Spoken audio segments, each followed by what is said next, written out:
औज़ुबिल्लाहिमिनश्शैतानिर्रजीम बिस्मिल्लाहिर्रहमानिर्रहीम। Royal TV की तरफ से अस्सलाम वालेकुम। रॉयल टीवी एक दफ़ा फिर आपकी खिदमत में हाजिर है।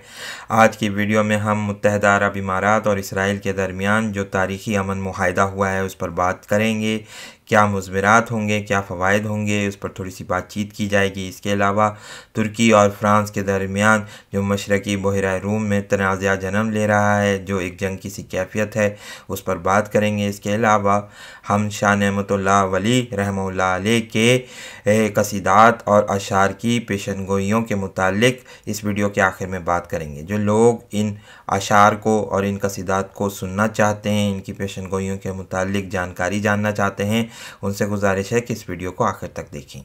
आप लोगों से और गुजारिश ये भी है कि हमारे चैनल को सब्सक्राइब करने के साथ साथ बेल आइकन को भी हिट करें ताकि आप लोगों को हमारी वीडियोस के मुतालिक नोटिफिकेशंस मिल सकें। मुत्तहदा अरब इमारात और इसराइल के दरमियान तारीख़ी अमन मुआहिदा तह पा गया है। एक बहुत बड़ी ख़बर, कल सदर ट्रंप ने ट्वीट करके कहा कि हमने एक बहुत बड़ी अचीवमेंट इख्तियार कर ली है। एक बहुत बड़ी ख़बर मशरिक़ वुस्ता से डोनाल्ड ट्रंप ने कहा। इसके अलावा उन्होंने joint statement of the United states, state of Israel और मुत्तहदा अरब इमारात के को शाया किया, अपनी ट्वीट भी की उसको और दिखाया कि क्या क्या मुआहिदे हुए हैं।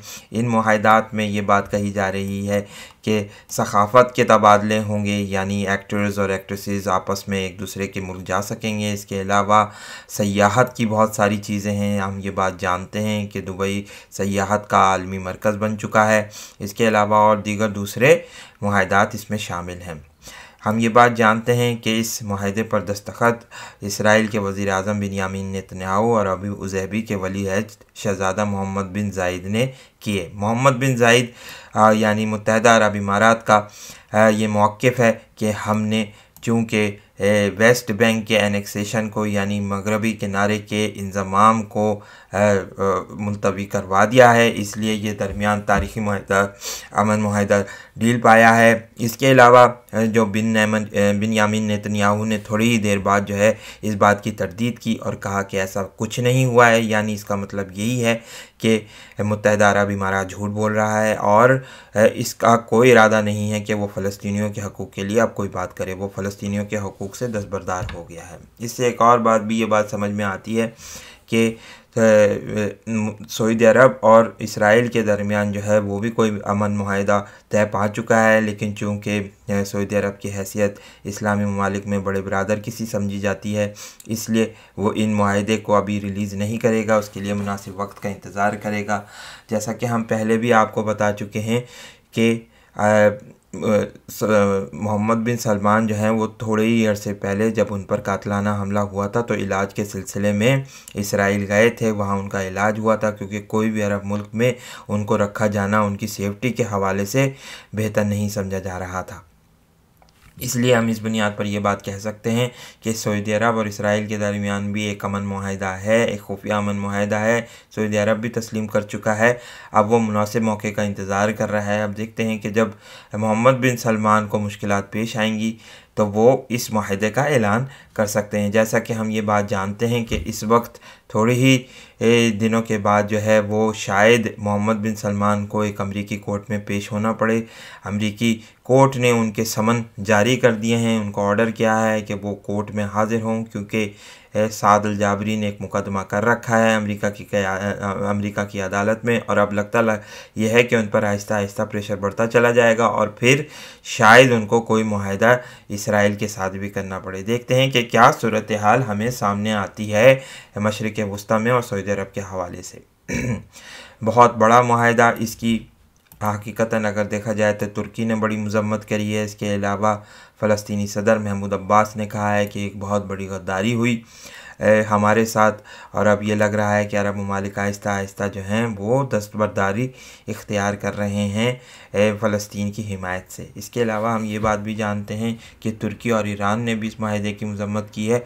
हो सकता है आइंदा आने वाले महीनों में या आइंदा आने वाले हफ़्तों में तुर्की और इसराइल के दरमियान ताल्लुकात जो हैं वो ख़त्म हो जाएं। देखते हैं कि सूरत हाल किस तरफ जाती है। हम उम्मीद भी यही करते हैं कि सदर तैयब अर्दोगान सिर्फ ज़बानी कलामी बातों पर इक्तफ़ा नहीं करेंगे, बल्कि वो कोशिश भी करेंगे कि साथ ही साथ जो है फ़लस्तीनियों की हुकूक़ की हिमायत करते हुए उन्हें इसराइल के साथ जो ताल्लुकात हैं, जो सिफारती ताल्लुकात सेक्युलर हुकूमतों ने तुर्की में कायम किए थे, उससे वो निकल जाएं। अब देखते हैं कि सूरत हाल किस तरफ जाती है।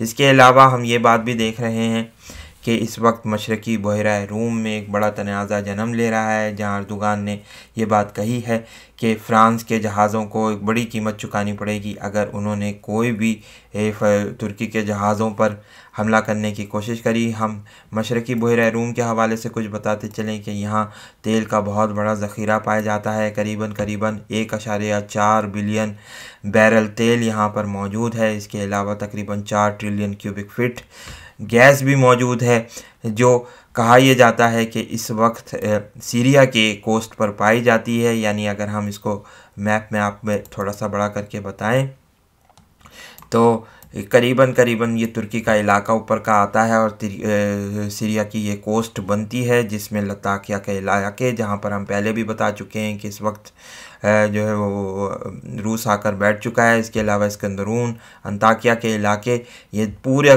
जो साहिली पट्टी है, इस पर बहुत ज़्यादा तेल पाया जाता है। लग ये रहा है कि आलमी ताकतों की जो इसमें दिलचस्पी है शाम के इलाके में, वो इस तेल के बड़े ज़ख़ीरे की वजह से भी और ज़्यादा गहरी होती चली जा रही है। इसके मुतालिक हम एक वीडियो इंशाल्लाह एक तफसीली वीडियो बनाएंगे, लेकिन यहाँ पर हम आप ज़िक्र करते चलें, इजमालन ज़िक्र करते चलें कि इस वक्त इस इलाके में बहुत सारे मुल्कों ने तेल निकालने का लाइसेंस हासिल कर रखा है, जिसमें तुर्की है, फ़्रांस है, इटली है, इसराइल है, साइप्रस है और यूनान के जो ममालिक शामिल हैं। हम जैसा कि ये बात जानते भी हैं कि तुर्की और कब्रस यानी साइप्रस के दरमियान सन 1974 में जंग भी हो चुकी है, क्योंकि जो इस इलाके में अगर देखा जाए तो जनूबी कब्रस जो है वो यूनानी कब्रस कहलाता है और जो शुमाली कब्रस है वो तुर्क कब्रस कहलाता है। इसलिए इस मामले पर तुर्की और यूनान के दरमियान बड़ी जंग हो चुकी है 1974 में। इसके अलावा 1922 में भी ये दोनों ममालिक लड़ चुके हैं और जैसा कि हम 1898 के एतबार से एक वीडियो भी बना चुके हैं, जिसमें हमने तुर्की और यूनान की जंग का जिक्र किया था। पहले जंग अज़ीम के मौके पर भी इन दोनों ममालिक के दरमियान शदीद ताल्लुकात और शदीद तनाज़ात ने जन्म लिया। हम जैसा कि जानते हैं कि यूनान जो है वो आर्मीनिया के मामले पर आर्मीनियाई लोगों की हिमायत कर रहा था और वहाँ से उसने बहुत सारे लोगों को कोशिश करी थी कि निकाला जा सके, क्योंकि आर्मीनिया में उस वक्त तुर्क फ़ौजें जो हैं कोशिश कर रही थी कि बगावत को फ़रोग़ किया जा सके, यानी कुचल दिया जाए। बहरहाल तारीख़ी हवालों से कुछ बात हुई, लेकिन अब इस इलाके में लग ये रहा है कि बहुत बड़े पैमाने पर मिस्र भी इसमें इन्वॉल्व हो चुका है और लीबिया के मामले पर तो हम देख ही चुके हैं कि वहाँ पर भी इस वक्त शदीद कशीदगी पाई जाती है। ये सारा चक्कर जो है वो हमें ऑयल का ही नज़र आता है। तो इन हवालों से हम रसूलुल्लाह सल्लल्लाहु अलैहि वसल्लम की अहादीस को बयान कर सकते हैं, ये बता सकते हैं कि रसूलुल्लाह सल्लल्लाहु अलैहि वसल्लम ने जो कुर्बे क़यामत में दरिया फ़रात से तेल यानी सोने का पहाड़ दरियाफ़्त होने की बात की और कहा कि इसमें से कोई हिस्सा न ले, उससे भी ये बात साबित होती है। इसके अलावा हम मुत्तहिदा अरब इमारात और इसराइल के हवाले से भी बात कर चुके हैं। तो ये लग ये रहा है कि ये दज्जाल के ज़हूर की सबसे पहली निशानी है, जैसा कि हम पहले वीडियोज़ भी बना चुके हैं जिसमें हमने ये बात कही थी कि लग ये रहा है कि दज्जाल का जो ज़हूर है वो दुबई के इलाके से हो सकता है, वहाँ से वो ऑपरेट कर सकता है, वो हेड क्वार्टर्स हो सकते हैं इसके, क्योंकि हमने हज़रत तमीम दारी रज़ी अल्लाह ताला अन्हु की हदीस के हवाले से ये बात साबित करी थी कि दज्जाल का ज़हूर इस इलाके से हो सकता है। जैसा कि रसूलुल्लाह सल्लल्लाहु अलैहि वसल्लम ने, अल्लाह के प्यारे नबी सल्लल्लाहु अलैहि वसल्लम ने ये बात भी कही थी, साथ ही साथ कि मशरिक़ से जहाँ से शैतान की सींग नमूदार होती है वहाँ से फितना नमूदार होगा। और अब ये लग रहा है कि आहिस्ता आहिस्ता ग्रेटर इज़राइल और दज्जाल के आने की राह हमवार होती चली जा रही है। तमाम वाक़यात में हमें ये चीज़ ज़रूर मिलती है। अब थोड़ी सी बात करेंगे हज़रत शाह वली नेमतुल्लाह वली की कसीदात के मुताल्लिक़। कि उन्होंने इसमें इन कसीदात में क्या कहा है। जैसा कि हम पहले भी जानते हैं, हम तर्जुमा कर चुके हैं, हमने ये बात बताई है कि इन कसीदात में बहुत सारी बातें की गई हैं जो जबर और जुल्म व सितम इन आजकल हमें नज़र आ रहा है, उसकी भी पेशन गोई हज़रत शाह नेमतुल्लाह वली ने की है। हम थोड़ा सा बताएंगे और साथ ही साथ कोरिलेट करने की भी कोशिश करेंगे जो इस वक्त पाकिस्तान में हो रहा है और दीगर अरब ममालिक में हो रहा है, वो यकीनी तौर पर इन कसीदात में, इन अशार में उसकी पेशन गोई की गई है। हम पिछली दफ़ा तकरीबन 9 से 10 अशार की तर्जुमा आपके सामने पेश कर चुके थे। अब हम मज़ीद बढ़ते हैं, आज हम मज़ीद 10 अशार या 11 अशार का तर्जुमा आपके सामने पेश करेंगे। फिर इसके अलावा हम इस सीरीज़ को अगली आने वाली वीडियोज़ में भी जारी रखेंगे। अब पढ़ते हैं। बंदा रा ख्वाजा वश यमी हमी या बम ख्वाजा रा बंदिया दारमी बैनम। यानी इसका मतलब ये हुआ कि इस बंदे को ख्वाजा सिरा ही रहने दो, मैं इस बंदे को जो ख्वाजा सिरा है ग़ुलाम ही देखता हूँ। ख्वाजा सिराओं के मुतालिक हमने पिछली वीडियो में भी बताया था कि हमारे तसव्वुफ़ में ये इस्तिलाह इस्तेमाल होती है। बहुत सारे सूफिया हज़रात ने अपने आप को ख्वाजा कहकर पुकारा है ताकि इससे उनकी जो क्या कहते हैं ये आजिज़ी और इनकिसारी का इजहार हो सके। इसके अलावा हम ये बात भी जानते हैं कि ख्वाजा सिराओं को एक ख़ुसूसी स्टेटस का ख़ुसूसी इम्तियाज़ हासिल है जब भी दरगाहों की हिफाजत की बात होती है। अब थोड़ा सा आगे बढ़ते हैं और पढ़ते हैं। बस फ़रो माया गाने भी हासिल आमिन आमिल व खूनकार मी बैनम। यानी मतलब ये है कि मैं इस आजिज़ बंदे की बातें शायद बेनतीजा रहेंगी, मैं हाकिम और इसके नायब को देखता हूँ। यानी बस फ़रो माया गाने भी हासिल, यानी मेरी इस आजिज़ बंदे की बातें बिल्कुल बेहासिल रहेंगी, यानी कोई उसका नतीजा नहीं निकलेगा। मेरी अल्तजाएँ हैं, लेकिन इसके अलावा मैं ये देखता हूँ कि मैं हाकिम और इसके नायब को देखता हूँ। यहाँ पर शायद ये लग ये रहा है कि उन्होंने हज़रत इमाम मेहदी अलैहिस्सलाम के आमद के हवाले से और उनके नायब के हवाले से एक बहुत बड़ी ख़बर हमारे सामने पेश की है, एक बहुत बड़ी पेशन गोई हमारे सामने पेश की है, जिससे ये अंदाज़ा होता है कि ये दो अशख़ास जो हैं इस्लामी हवाले से इस्लामी ममालिक को जो जबरो तशद्दुद से निकालने में बड़ी मदद करेंगे। हर के ओपार यार बूद इमसाल ख़ातिरिश ज़ेर बार मी बैनम। इसका मतलब ये है कि हर कोई इस साल बहुत खुश था, मुझे याद है कि मैंने नीचे देखा था। इससे हम को रिलेट कर सकते हैं, जैसा कि हम ये बात जानते हैं कि जब हज़रत इमाम मेहदी अलैहिस्सलाम का ज़हूर होगा तो इंशाअल्लाह जो है अमन और खुशहाली का दौर वापस आ जाएगा। जो जबरियत इस वक्त दुनिया पर कायम है उसको तोड़ दिया जाएगा और अदल इंसाफ का दौर दारा होगा। इसलिए वो ये बात कहते हैं कि जब वो आएंगे तो बहुत ज़्यादा लोग खुश होंगे इस साल, जिस साल वो आएंगे, क्योंकि फिर वो इंशाअल्लाह जो है इस जुल्म और जबरियत का ख़ात्मा कर देंगे। और फिर मुझे याद है कि मैंने नीचे देखा था, इसका मतलब यही है कि फिर मैं गुज़िश्ता सालों को याद करूँगा, जैसा कि हम इसको हज़ूर सल्लल्लाहु अलैहि वसल्लम की हदीस से भी कोरिलेट कर सकते हैं, जिसमें हज़रत सल्लल्लाहु अलैहि वसल्लम ने, अल्लाह के प्यारे नबी ने ये बात कही थी कि जो बूढ़ा होगा वो बच्चा होने की तमन्ना करेगा, जवान होने की तमन्ना करेगा। यानी हज़रत इमाम मेहदी अलैहिस्सलाम के दौर में मुसलमान इतने खुश होंगे, इतने मुतमईन होंगे कि हर आदमी ये दुआ करेगा कि ये दौर जो है वो हमेशा कायम रहे। अब आगे बढ़ते हैं। मज़हब व दी ज़ईफ़ मी या यम मुब्तदा इफ्तिखारी मई बैनम। यानी मज़हब व दीन कमज़ोर पड़ चुका है, मैं एक जिद्दत पसंद मोहतरम शख्सियत को देखता हूँ। यानी जब मज़हब और दीन कमज़ोर पड़ जाएगा, जब जो ऑर्थोडॉक्स हमारे स्कॉलर्स हैं यानी उलमाए किराम हैं वो उलमाए सू पैदा होंगे, तो उस वक्त मैं फिर एक देखूँगा कि एक जिद्दत पसंद शख्सियत नमूदार होगी। जैसा कि हम ये बात जानते हैं कि हज़रत डॉक्टर इसरार अहमद रहमतुल्लाह अलैह भी ये बात कह चुके हैं कि हज़रत इमाम मेहदी अलैहिस्सलाम जो होंगे वो आखिरी मुजद्दिद के तौर पर आएंगे और दीन में बड़ी इस्लाहें करेंगे और इंशाअल्लाह जो है वो हमें दीन का आया नज़र आएगा, हमें वो रसूलुल्लाह सल्लल्लाहु अलैहि वसल्लम का दीन एक दफ़ा फिर दुनिया में नाफिज होता हुआ नज़र आएगा कि पूरी ग्लोब पर जो है वो इस्लामी निज़ाम खिलाफत कायम हो जाएगा इंशाअल्लाह ताला। ये आने वाले अशार में मज़ीद इस पर बात हुई है। हम थोड़ा सा पढ़ के इसको सुनाते भी हैं। सिक्काए नौजंद बर रुख ज़र, सिक्काए नौजंद बर रुख ज़र, दर हमेश कम अय्यारी माई बैनम। यानी मैं कुछ नए सोने के सिक्कों के मानिंद देखता हूँ कि लोग आएंगे, मगर मैं इनकी कम कीमत को देखता हूँ। हम ये बात जानते हैं कि पाकिस्तान में भी और दीगर दूसरे ममालिक में भी कुछ लोग हालिया सालों में खड़े हुए, कुछ सियासतदान खड़े हुए जिन्होंने बड़े ज़ोरों शोर से नारा मारा कि हम मुल्क को मुश्किलात से निकाल लेंगे, हम ये कर लेंगे, वो कर लेंगे। लगता ये था कि ये लोग सोने की मानिंद नज़र आते थे, लेकिन अब लोग इनकी हकीकत और इनकी कम कीमत को जान चुके हैं। ये बात जान चुके हैं कि ये लोग कितने खोटे सिक्के हैं और इनके पास कोई भी ऐसा जो है वो दवा नहीं है जिससे ये उम्मत मुस्लिमा के दर्द का और मुश्किलात का हल तलाश कर सकें।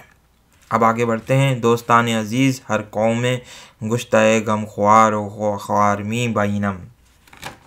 यानी मेरे अज़ीज़ दोस्तों, जो हर कौम से ताल्लुक़ रखते हो, मैं आपके दरमियान बेतहाशा गम और इंदोह देखता हूँ। यानी इसका मतलब यही है कि मेरे दोस्तों, चूँकि आप पूरी दुनिया के लोगों से यहाँ पर मुखातिब होते हुए हज़रत शाह नेमतुल्लाह वली रहमतुल्लाह अलैह ने ख़िताब किया है और ये बात कही है कि पूरी दुनिया में हमें फिर वो जबर सितम गम व इंदोह नज़र आएगा।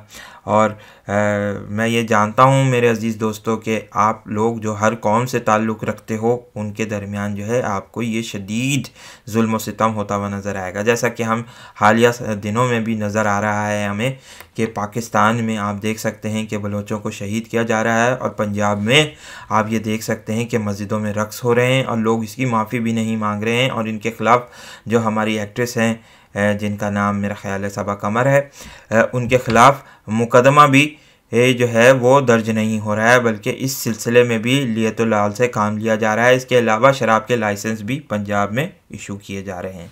तो हमें ये बात नज़र आती है कि जो जुल्म तशद्दुद, जो गम व इंदोह नज़र आता है, वो तकरीबन हर जगह हमें नज़र आता है। इसके अलावा हम बात करेंगे हर एक हाकमान हफ्त अकलीम दी गरी रा दो चार मई बैनम। यानी 7 बर्रे आज़मों के हुक्मरान, यानी 7 हुक्मरान मैं 1 और 2 बार देखता हूँ। यहाँ पर फिर जो है उन्होंने ज़िक्र किया हज़रत इमाम मेहदी अलैहिस्सलाम की हुकूमत के मुतालिक, जैसा कि हम हदीस से भी कोरिलेट कर चुके हैं कि एक वक्त आएगा। इब्न माजा की एक बहुत खूबसूरत हदीस में ये बात ज़िक्र किया गया है कि हज़ूर अकरम सल्लल्लाहु अलैहि वसल्लम ने फरमाया, एक वक्त आएगा कि मेरी हुकूमत दुनिया के तमाम मशरिक़ और मग़रिबों के दरमियान कायम हो जाएगी और दीन जो है तकरीबन हर घर में खुशी से या लोगों को मजबूर किया जाएगा और दाखिल हो जाएगा। इसका मतलब यही है कि इस्लाम जो है वो अपनी गर्दन जो है वो ज़मीन पर डाल देगा। ये बात भी रसूलुल्लाह सल्लल्लाहु अलैहि वसल्लम की हदीस में आती है। तो यहाँ पर 7 हुक्मरानों को ज़िक्र किया गया है जो पूरी दुनिया पर हुक्मरान होंगे हज़रत इमाम मेहदी अलैहिस्सलाम के हवाले से। फिर 14वें अशार में शेर में बहुत ही खूबसूरत पेशन गोई की गई, जिसको हमें पढ़कर हैरत भी हुई है। आइए पढ़ते हैं, देखते हैं कि क्या लिखा हुआ है उसमें। मा राह रूस या मी या बम राह मोहर्रा दिल फिगार मी बैनम। यानी इसका तर्जुमा ये है कि मैं रूसिया के ऊपर चाँद देखता हूँ, मगर हर एक दिल पर गम की मुहर भी देखता हूँ। इसका मतलब ये है कि शायद ये लगता है जो हमने रूसिया का तर्जुमा करने की कोशिश करी, हमें ये महसूस होता है कि यहाँ पर रूसिया से मुराद जो है वो रूस है, जिसके मुतालिक ये बात कही, यानी रूस का जो इकबाल जो है वो बुलंद होगा, उसका सितारा जो है वो उरूज पर आ जाएगा, उसका चाँद बुलंद होगा, जैसा कि हम ये बात उर्दू में भी इस्तेमाल करते हैं। तो इससे बात ये मुराद ली जा सकती है कि लग ये रहा है कि रूस जो है वो तरक्की करेगा, लेकिन उसके तरक्की करने की वजह से दुनिया में बहुत ज़्यादा तशद्दुद फैलेगा और गम और मुश्किलात और दीगर फैल जाएंगी, जैसा कि हम 2015 में रूस के हमले पर देख चुके हैं जो उसने सीरिया पर किया था। अब आगे बढ़ते हैं। नस्बो अज़ल बितजकी व माल हर यकी रा दो बार मई बैनम। इसका मतलब तर्जुमा ये है कि मैं अम्माल और कारकुनों की तैनाती और माजूली देखता हूँ, मैं इसको बार बार होते देखता हूँ। इसका मतलब यही है कि तर्जुमा अगर हम करें तो यही बात महसूस होती है। हमें हालिया दिनों में, हालिया सालों में हमें ये बात नज़र आई कि बार बार जो है हुक्मरानों को माजूल कर दिया जाता है, फिर उनको तैनात कर दिया जाता है। ये खेल जो है पूरी दुनिया में जारी है। ख़ास तौर पर पाकिस्तान में हमें ये बात नज़र आती है कि कभी किसी आदमी को निकाल दिया जाता है, फिर थोड़े अरसे के बाद उसको दोबारा लाया जाता है, फिर बिठा दिया जाता है, फिर निकाल दिया जाता है, फिर लाया जाता है। इस तरीके से ये म्यूज़िकल चेयर का गेम जारी है, जो पूरी दुनिया में शैतानी क़ुव्वतों ने अपना हिस्सा इसमें डाल रखा है। आगे बढ़ते हैं, क्योंकि ये बहुत बड़ी नज़म है। हम कोशिश करते हैं इसको जल्दी से जल्द ख़त्म करने की कोशिश करें, क्योंकि इसमें बहुत ज़्यादा इशारात भी हमें मिलते हैं। तुर्क व ताजिक राब हम दीगर खस्मियों गिरोदार मई बैनम। तुर्क और ताजिक एक ही इत्तेहाद का हिस्सा हैं। मैं एक दुश्मन और गद्दार को देखता हूँ। ये मुश्किल तरीन अशार में से एक है। हमें जो महसूस हुआ है वो यही है कि टर्की और ताजिकिस्तान के दरमियान कोई बड़ा इत्तेहाद शायद कायम होगा, यानी मशरिक़ वस्त एशिया के ममालिक के दरमियान, मावरा नहर के ममालिक के दरमियान और तुर्की के दरमियान कोई एक बड़ा पैक्ट तश्कील पा जाएगा। जैसा कि हम अपने खुरासान की अहादीस के हवाले से जो हमने तर्जुमा पेश किया था और एनालिसिस पेश किया था, उसमें यही बात कही थी कि लग ये रहा है कि खुरासान से जो है वो हज़रत इमाम मेहदी अलैहिस्सलाम की, यानी वस्त एशिया से हज़रत इमाम मेहदी अलैहिस्सलाम की आमद के सिलसिले में बड़े हमें उम्मीद है कि वहाँ से बड़े लश्कर निकलेंगे। और जैसा कि हम ये बात कह भी चुके थे कि मावरा नहर के हवाले से हमने हदीस में ये बात कही, ज़िक्र हुआ है कि हारिसुल हर्रास का ज़हूर वहाँ से होगा। हम ये बात जानते हैं कि ताजिकिस्तान और उज़्बेकिस्तान का इलाका जो है वो मावरा नहर का इलाका कहलाता है। अब आगे बढ़ते हैं, जिसमें एक बड़ी खूबसूरत एक और पेशन गोई। ताजरस दस्त वो ज़ूबी हमराह मानदाए दर राह गुजारी मई बाइनम। इसका मतलब यह है कि ताजिर ने बिला मुकाबला चोर को खो दिया है, मुझे रास्ते में बचा कुचा सामान नज़र आता है। हमें हालिया ही दिनों में इस बात का ज़हूर होता हुआ नज़र आया। इस पेशन गोई को पूरा होते हुए हमने देखा। यहाँ ताजिर से मुराद लगता है कि चीन है, और ये भी बात कही कि उसने जो है चोर को खो दिया है, यानी इंडिया। हम ये बात जानते हैं कि चाबहार के प्रोजेक्ट में शामिल था, लेकिन अब वो इत्तेहाद ख़त्म हो गया, जैसा कि आने वाले शेर में भी ज़िक्र हो रहा है। हम उसको पढ़ के सुनाएंगे। मुझे रास्ते में बचा कुचा सामान नज़र आता है, यानी जो चाबहार की पोर्ट है वो लग रहा है कि कभी कंप्लीट नहीं होगी। वल्लाह आलम बिसवाब। देखते हैं कि क्या सूरत हाल पेश आती है। इसके अलावा हम बात करेंगे, ये हम पढ़ चुके हैं ताजरस दस्तूबी, ये हम पढ़ चुके हैं। 18वां शेर हम पढ़ते हैं। मकरो तस्वीर ही ला दरहर जा असगार वो कबार में बैनम। यानी मतलब यह है कि हर तरफ मकर, फ़रेब और धोखाधड़ी, यानी हर तरफ चीटिंग, हर तरफ धोखा पूरी दुनिया में मुझे नज़र आता है, और ये इसमें छोटा हो या बड़ा हो हर आदमी मुलव्विस नज़र आता है। जैसा कि हम मौजूदा दुनिया के हालात को अगर देखें तो हमें ये बात साफ नज़र आती है कि हर आदमी इस वक्त जो है वो धोखे और फ़रेब पर मबनी कारोबार करने में मशगूल है। आगे बढ़ते हैं। हाल हिंदू खरा नी या बम जो तुर्को ततार मई बैनम। यानी मतलब ये है कि हिंदुओं का लगता है कि अब मुश्किल में वो पड़ गए हैं। मैं तुर्क और ततार यानी रूस का जुल्म देखता हूँ। हमने तो ततार से मुराद भी यही ली है, तुर्क और ततार, यानी ये बात हमें नज़र आ रही है कि पूरी दुनिया में ये लोग जुल्म करते हुए आपको मिल रहे हैं। इसके अलावा जो है लग ये रहा है कि इंडिया के हालात भी जो हैं वो अब मुश्किलात में हिंदू जो हैं वो पड़ते हुए नज़र आ रहे हैं। जैसा कि हमें राम मंदिर के हवाले से ये नज़र आ रहा है कि इंडिया भी एक बड़ी मुश्किल में गिरफ़्तार होने वाला है, जहाँ पर कम्युनल राइट्स यानी फ़िरका वारियत यानी मुसलमान और हिंदुओं के दरमियान शदीद लड़ाई हमें होते हुए नज़र आ रही है। हम मज़ीद आगे बढ़ते हैं, ताकि हमारी वीडियो काफ़ी तवील होती जा रही है, लेकिन हम कोशिश करते हैं कि इसको जल्द से जल्द ख़त्म करें। 3 अशार और बुकाए खैर सख्त गुश्ता ख़राब जाइए जुमे शरार मी बैनम। इसका मतलब यह है कि मुझे माजी बहुत सख्त ख़राब लगता है, लेकिन मैं तुम्हें जुम्मे के दिन देखूँगा। यानी मतलब यही है कि माजी मुश्किलात का शिकार है, लेकिन लग ये रहा है किसी भी जुम्मे के दिन जो है वो हमें हज़रत इमाम मेहदी अलैहिस्सलाम का ज़हूर होता हुआ नज़र आएगा, फिर इंशाअल्लाह बेहतरी की सूरत हाल नज़र आएगी। अब हम बढ़ते हैं। बाज़े अशजार बूस्तान जहाँ मी बहार ओ समान मी बैनम। यानी मुझे कुछ जो दरख्त जो बाग के अंदर हैं मैं उन्हें बेबहार और बेनतीजा यानी बेफल देखता हूँ। इसको मतलब यही है, जैसा कि हमने पिछली उसमें सिक्कों के हवाले से कहा कि हमें बहुत सारे सियासतदान ऐसे नज़र आएंगे जिनसे लोग बड़ी उम्मीदें वाबस्ता कर लेंगे, लेकिन उनसे हमें कोई भी जो है नतीजा बरामद होते हुए नज़र नहीं आएगा। जैसा कि पाकिस्तान के मुतालिक हम देख रहे हैं इस वक्त जो सूरत हाल से पाकिस्तान गुजर रहा है वो इसकी क्लासिकल प्राइम एग्जाम्पल है। आइए मज़ीद पढ़ते हैं, आखिरी शेर को पढ़ते हैं। इनके अमन अगर बोध अमरोज़ अंदर हद को ही सारी मई बहीनम। इस अगर शेर का तर्जुमा करें तो हमें रसूलुल्लाह सल्लल्लाहु अलैहि वसल्लम की उस हदीस से मदद लेनी पड़ेगी जिसमें रसूलुल्लाह सल्लल्लाहु अलैहि वसल्लम ने कहा कि दज्जाल के डर से लोग जो हैं वो पहाड़ों पर चले जाएंगे। ये बात भी हदीस में मिलती है कि एक शख्स होगा जो उम्मत का बेहतरीन शख्स होगा, वो अपने तमाम माल और असबाब को बेचकर पहाड़ों में चले जाएगा और उस वक्त उसकी सारी की सारी जो रोज़गार होगा उसकी बकरियों का दूध होगा। तो ये बात भी अगर हम कह सकते हैं कि अगर इसका तर्जुमा अगर हम करें शेर का, अगर आज कुछ जहनी सुकून होता तो वो मुझे हर तरफ पहाड़ों के दरमियान नज़र आता है। यानी इसका मतलब यही है कि जब दज्जाली फितला नमूदार हो जाएगा तो फिर हमें पहाड़ों में ही सुकून मिलेगा, यानी उन इलाकों में जहाँ इस दज्जाली सखाफ़त को हम नहीं देखते हैं, जो इन दज्जाली सखाफ़त से बहुत दूर हैं, यानी शहरों में रहने से हमें मना किया गया। इस वीडियो को लाइक कीजिए, शेयर कीजिए, दोस्तों के साथ डिस्कस कीजिए। बहुत बहुत शुक्रिया। अस्सलामु अलैकुम, अल्लाह हाफिज़। इंशाअल्लाह अगली वीडियो में हम मज़ीद अशार का तर्जुमा पेश करेंगे। अस्सलामु अलैकुम।